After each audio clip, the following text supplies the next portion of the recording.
Okay, we will start the next topic, and I want to introduce Dr. Patrick Rabinzohn, and his presentation is titled "Sequential Atomic Layer Deposition Solution for Silicon Carbide MOSFET Gate Dielectric States."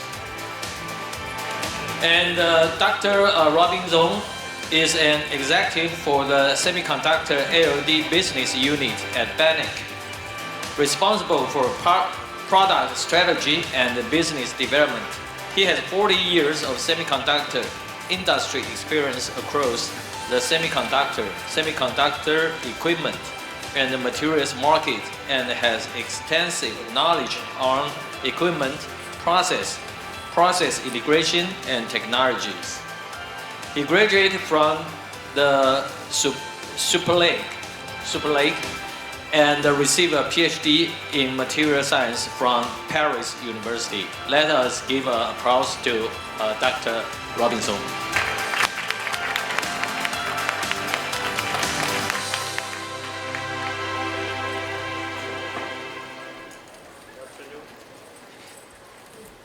Can you hear me? No. Good afternoon, sorry, I'm not so much used with mics. Anyway, happy to be here. I really appreciate the opportunity. And I will go through, as we describe it here, kind of advanced technology we are developing by using atomic layer deposition. Maybe not all of you are familiar with that, but ultimately we are trying to use very thin layers to deal with very high power devices. That has been a lot of our focus for the last few years. And today I will focus on silicon carbide MOSFET, which is like a kind of inflection point in the silicon carbide technology, where many, let's say, groups and companies have been considering, let's say, discarding the use of thermal oxidation and moving to deposition. And in that case, atomic layer deposition takes some lead. So I will start with, let's say, a short company introduction, which I can also make some direct comments about the company. I try to make not too much about our company and our products, so maybe talk more about the applications, which is the focus here. So, and we will still talk about our focus area, which has been more and more specialty markets since we started. Then we will have most of our discussion about silicon carbide and this inflection point that I was mentioning. I will still go back to gallium nitride, since for some reason we started with gallium nitride first for this kind of approach, which is a sequential interface and thin layer control. The reason is that gallium nitride doesn't have such a good oxide or dielectric, so this was needed way earlier than silicon carbide. But this way we have made a very nice, let's say, insertion in the market on gallium nitride, and we have quite many tools running this similar process. But then we'll come to how to do that for silicon carbide for this inflection point. At the end, I will have a few words about our equipment and how we use it for these applications.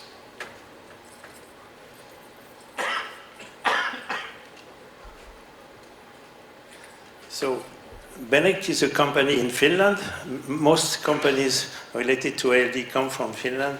Maybe exception was Oxford, mentioned before, but many of them are Finnish companies because the Nobel Prize was given to someone there a long time ago. In Finland, we call Beneq the home of ALD. The reason is that we have the oldest implementation of industrial ALD there.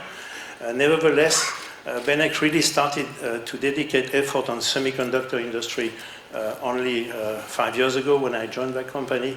And after a few, we of course base all our background, we use all our background on ALD. But after a few months, we launched this technology platform, this tool, where we have two flavors, a smaller tool where, let's say, for development, technology development and pilot line, and then for higher volume, a larger tool, where we integrate our ALD modules. You can see on the left one module, on the right 3 modules, And I will describe later what these LD modules are, how they are used. But important to know that we have two capabilities. One is a thermal batch ALD, another one is a plasma ALD. The thermal batch is very important because ALD is known to be slow, of course, compared to other deposition techniques. But by using the thermal batch, you can, let's say, save an order of magnitude.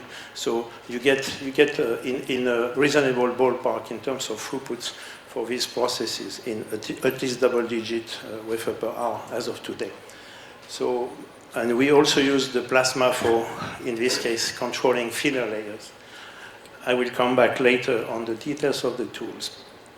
Later on, about a year and a half ago, we have expanded our portfolio in two areas. One is, let's say, less demanding technology, more simple deposition for example, very simple aluminum oxide depositions for small wafers or low volume manufacturing, which is a small tool on the left.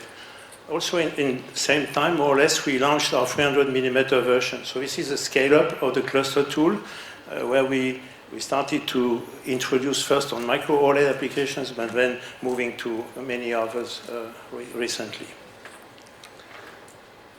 Nevertheless, today, for good reason, our focus is on 200 millimeter and below, so that's a transform platform. These are the markets we serve. As we started, I said only 5 years ago to focus on semiconductor. We had to get a target, and we decided to serve these markets. And really, it's more or less by order of importance. Power devices has been by far the biggest opportunity and most important area for us. RF applications in general, filters and ICs, of course, and then a number of sensors, being image sensors or other optoelectronic and MEMS sensors as well. As I said, in a second step, we have been pulled in 300 millimeter, basically by these applications in image sensors and micro OLED. That's why we entered 300 millimeter, not for power devices at this point, but we kind of benefit from this since we are now expanding to other areas which I will not cover today, even though there is some overlap between smart power and potentially in the future GaN, for example. So now we'll just go on to power devices. The way we structure our approach for, let's say, introducing and qualifying ALD on the markets has been based on applications more than anything. I mean, we have the layers, we have the films, we know how to do that, but on the other end, this has to work on devices, specific devices. And ALD was in semiconductor on memories and logic for a long time, however, not really yet on these markets, right? So it has been, it's our, let's say, our charter to go through this application matrix, which I'm sharing here. I'm sharing one matrix only for power devices here. So we have, in general, 3 silicon transistors, types of devices, and 1 silicon carbide. I should make 2 MOSFET and trench MOSFET, and GaN empt and vertical GaN. So these are, let's say, the trends, the segments we are addressing. But then on the column, you can see different applications we have been working on and we have qualified. For some of them, we have tools already. We have shipped 30 equipment of this type, so maybe half of them on gallium nitride already, which means, you know, this can be already quite advanced. In some cases, it's also more recent, like silicon carbide. It's a more recent trend. But bottom line, we are looking at different functions that ALD can do. So ALD, of course, is good at very high quality SiO2 dielectrics, starting with oxide, going to IK.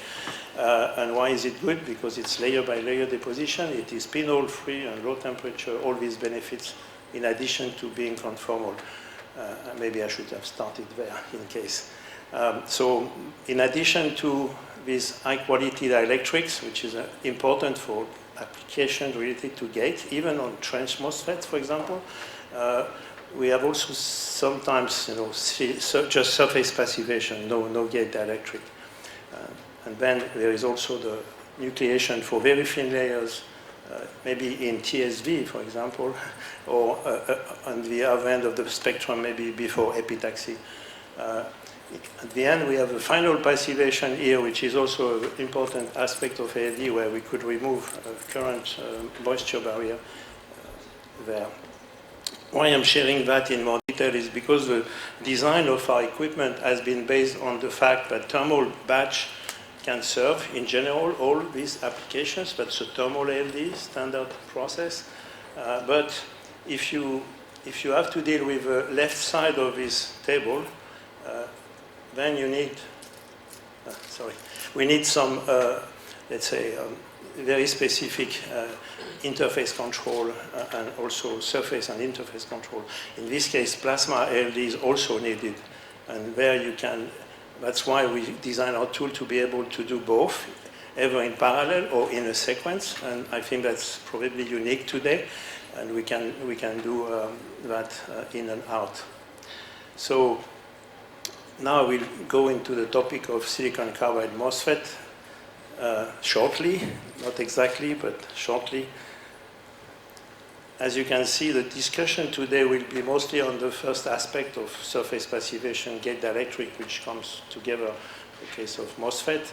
I will not touch on the other area here today. Just a little step back, I think we have a presentation from Joel in a few, maybe in 1 hour or so. So no need to comment, we have seen that a few times today. So let's say silicon carbide driving a lot of automotive application, electric vehicle driving a lot of silicon carbide growth, and we have discussed that. So bottom line, we are also engaged in that and at some point in the supply chain, and we are at the same time that the volumes are increasing, the technology also has to improve and the performance, and performance is calling for improvement of this MOSFET. That's what we are after here.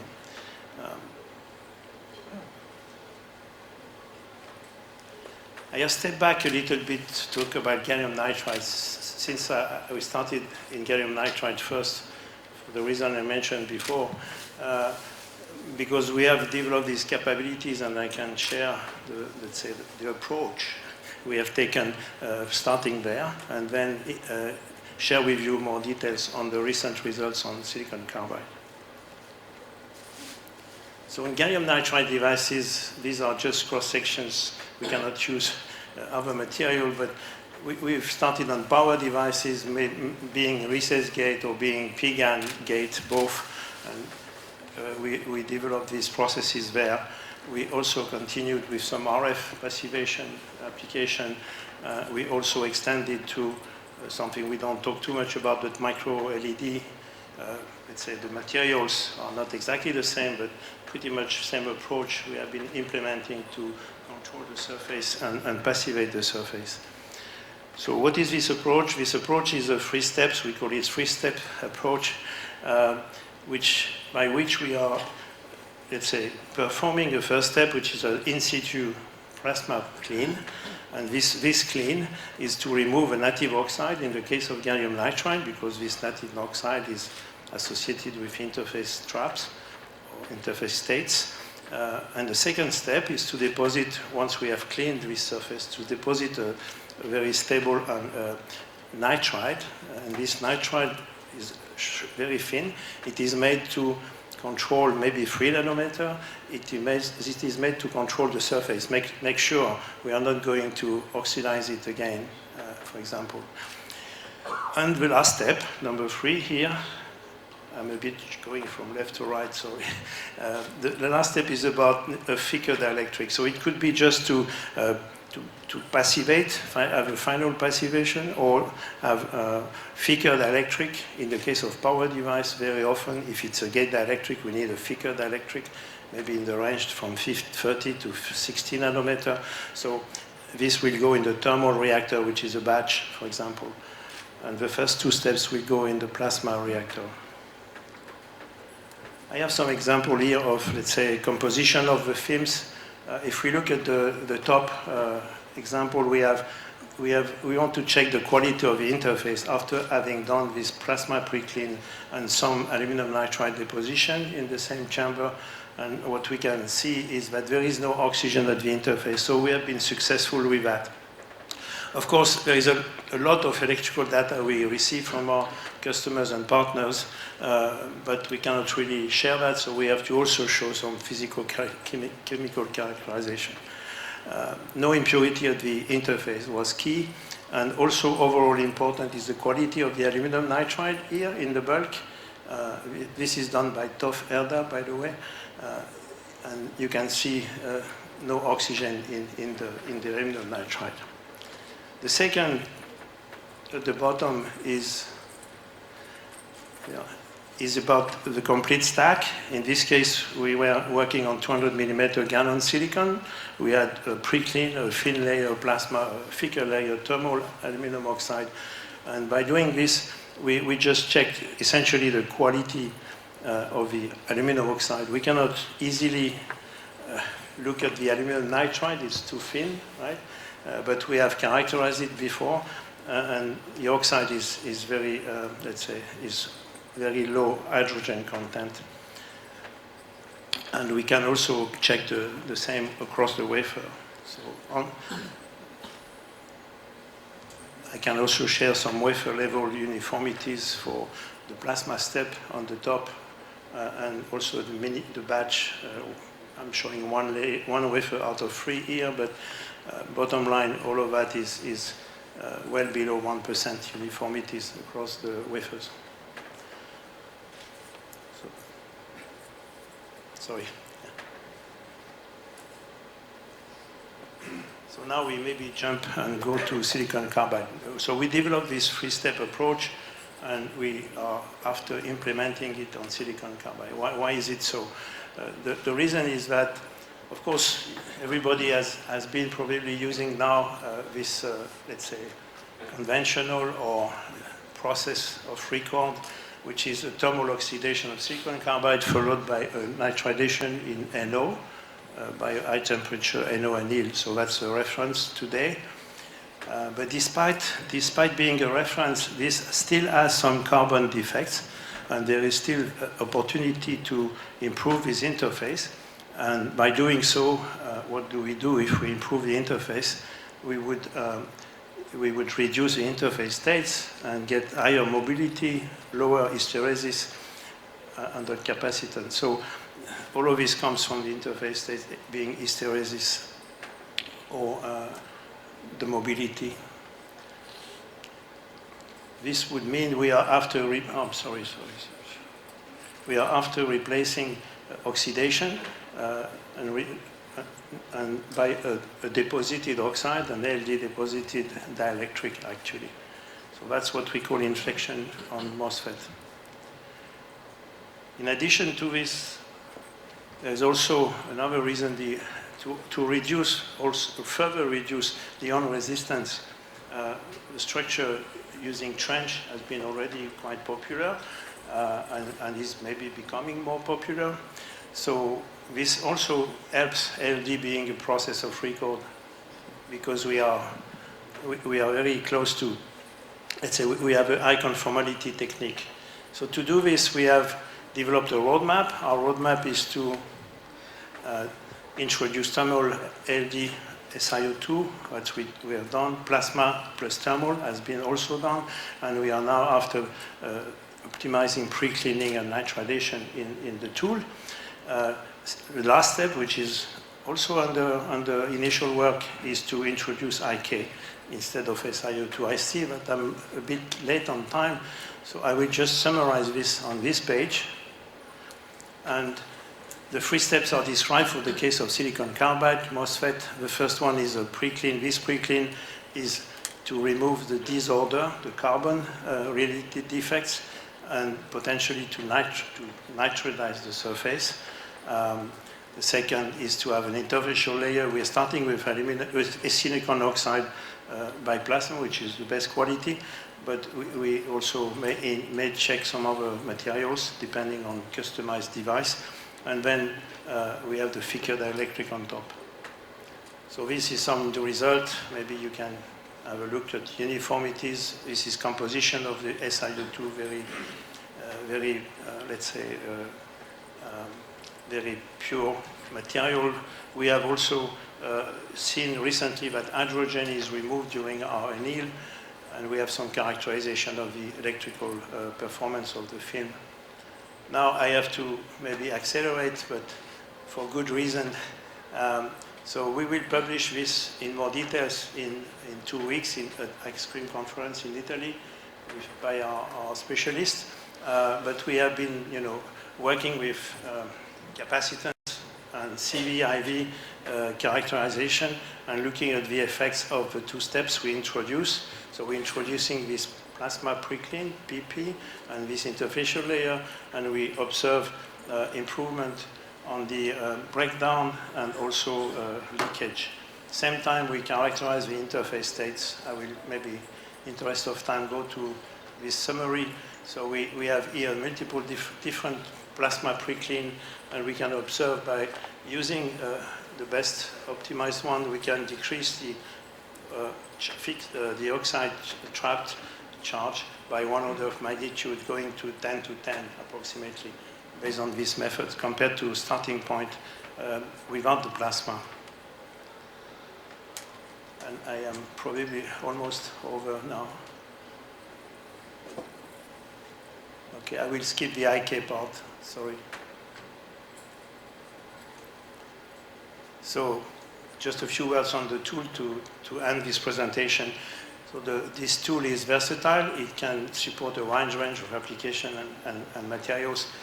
We have a breakthrough technology thanks to the mini batch, which I mentioned, but also a preheating technology, which helps saving time of heating up the batch. We have a differentiated tool structure, which is helping this, let's say, sequential process that I was describing before, where we can combine the 2 technologies.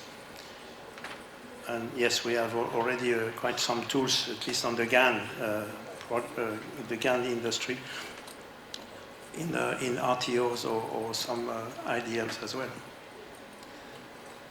Just to last slide. So this is how this sequential process works. We start from the load locks, of course, then we have preheating module, and then when the temperature of the process is 300 degrees, typically we will have a plasma process in which we have the in situ plasma pretreatment as well as the thin layer deposition. Then we move to the thermal process and back to the cooling module. For throughput, we have usually in fabs 2 plasma modules and 1 thermal batch on the same system, and this will give us a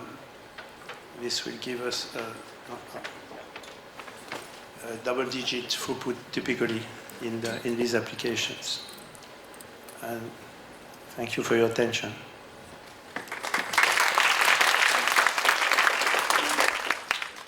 Okay, thank you, Patrick. And is there any question? Oh, please.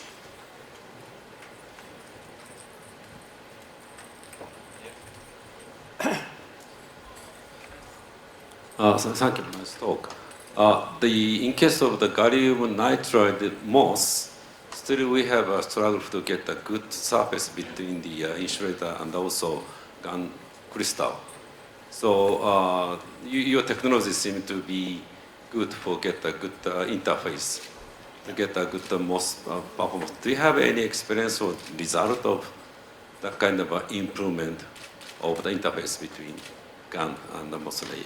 Yeah, actually, I shared only the chemical composition at interface with no oxygen, which is one of the key. Well, did you measure the mobility of this MOS? Yeah. I mean, we have this tool in production doing this power device.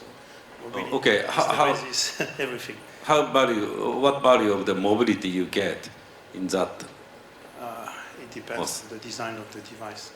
Also, it depends to measure mobility. And the rest. Right? Okay, do you have any? I cannot just share this. Okay. It's in the 400 maybe. So if you have any data. Depends on recess or BGAN. I mean, there are different structures. Yeah. The recess is where we have the oxide, and I think we reached around 400. Okay, so if you have any paper or data, so let us know. Not No, you don't have ours. published.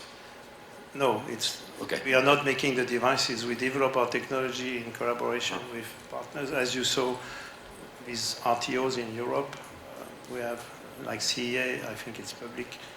Also IMEC now, we are part of IMEC partnership. Yeah, as a reference, we have already get 300 in case of gallium nitride. So we get the more than 300. It's very good data, I think. So then we can see the good future of the gallium nitride MOS, I think. Maybe we can discuss the details of the recess structure, which is special. Thank you. Okay, and a question from our guest.